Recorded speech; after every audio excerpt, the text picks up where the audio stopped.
Hello, welcome back to the channel. So let's do one more question on area between curves, and this will be a very interesting question because this question will help you realize that you don't have to always calculate the definite integral in order to calculate the area between two or more curves.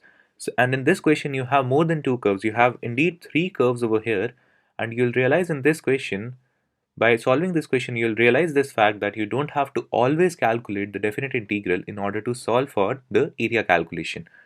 But before solving this question, I would highly suggest you to watch my previous videos for area calculations if you have not watched them, because watching those videos will give you a better idea about these questions and the approach on how to solve these type of questions. So now let's move on to the question.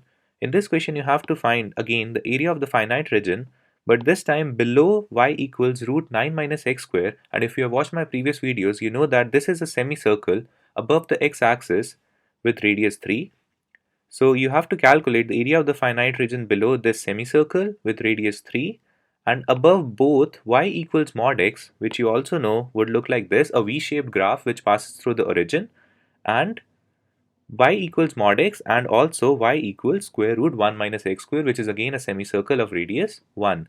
So first of all, in order to solve this question, we'll first sketch the graph of all of these functions on the same graph, and then we'll represent the area bounded by the region we are talking about in this question. So if you'll sketch the graph of all of these functions, as you already know what these functions look like, it would be very easy to sketch the graph of these functions, right?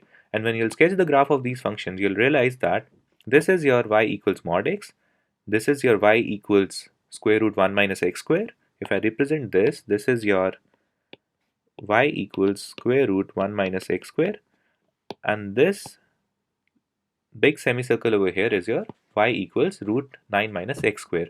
And since in this question you were expected to calculate the area below y equals root 9 minus x square, which is this semicircle, and above both y equals mod x and y equals square root 1 minus x square in this case, which would be above this and above this. So now after all the details, if you'll shade the area that you have to calculate in this question, that would be your purple area, right? So this is the area that you have to calculate. The area calculation in this case may seem intimidating, but you'll notice in this case that even though this area looks strange, you would be able to calculate this area very easily. We'll use some facts, some concepts of circles, and then based on those facts or important points about circles, we'll be able to calculate the area bounded by this region very easily. But before solving that, you also know about y equals mod x, that it's a piecewise function. So y equals mod x is a piecewise function, and mod x is broken as minus x when your x is less than 0 and x when your x is greater than equal to 0. You might have also come across this concept in your math courses which you took previously as well. So this is what you know about your mod x function, right? So we know that for this part of the region where our x is greater than equal to 0, this is y equals x, and this is y equals minus x, because all of these values over here are less than 0, right? And we also know about a fact of y equals x and y equals minus x, that they make an angle of 45 degree with the x or the y axis, right? So this angle over here is 45 degree. So eventually, since this angle is 90 degree, this angle over here, this angle would also be 45 degree, right? So this would be 45 degree as well. And similarly, in this case, this would be 45 degree as well. So the total angle over here,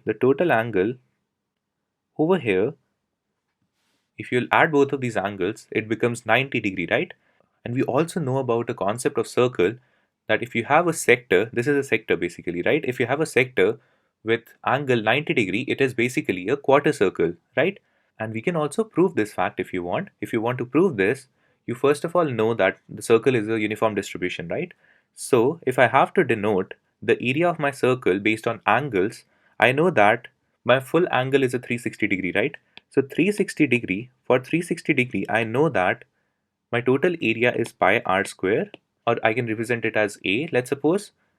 And now by unitary method, if I have to calculate the area bounded by angle 90 degree, it would be pi r square upon 360 degree multiplied by 90 degree, right, by unitary method. Or I can simply write A upon, if I am supposing the total area to be A in this case, I can simply write A upon 360 degree into 90 degree, right? So if I cancel 90 degree and 360 degree, I'll have 4 over here. Same with this case. So the final answer in this case would be pi r square by 4, or A by 4 in this case, right? And now based on our calculations, the area of the sector of 90 degree is 1/4 of the total area of the circle, right? Which is again the area of a quarter circle. Since A by 4 can also be written as the area of a quarter circle, right?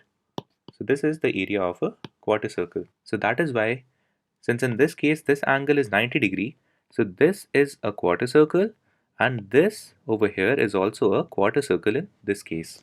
So now if you have to calculate this area, it would be 1/4 of the total area of my circle with radius 1, and also if I have to calculate this area, it would be 1/4 of my total area of circle with radius 3 in this case. So now, since we are only concerned with this area shaded in purple, so this would be basically subtracting this area, the bigger quarter circle area, with the smaller quarter circle area, right?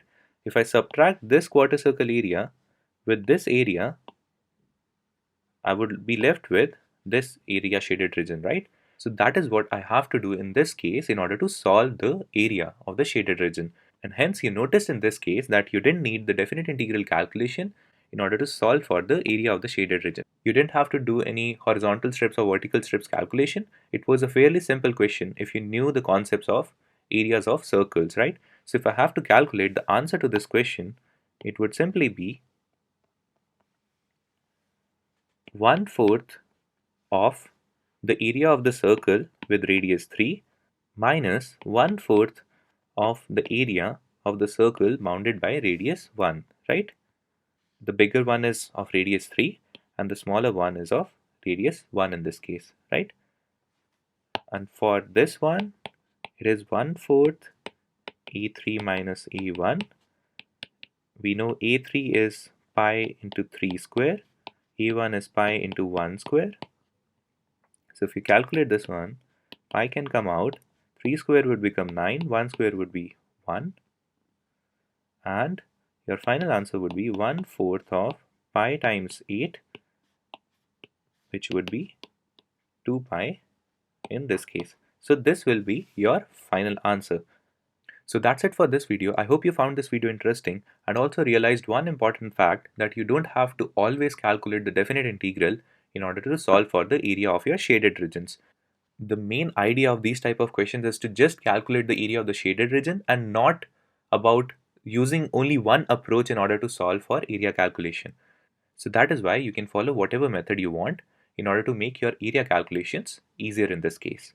Feel free to comment down in this video if you have any questions. Follow the channel in order to get notified about the other videos that I'll be uploading. Stay tuned. Thank you so much for watching. Bye bye. Take care.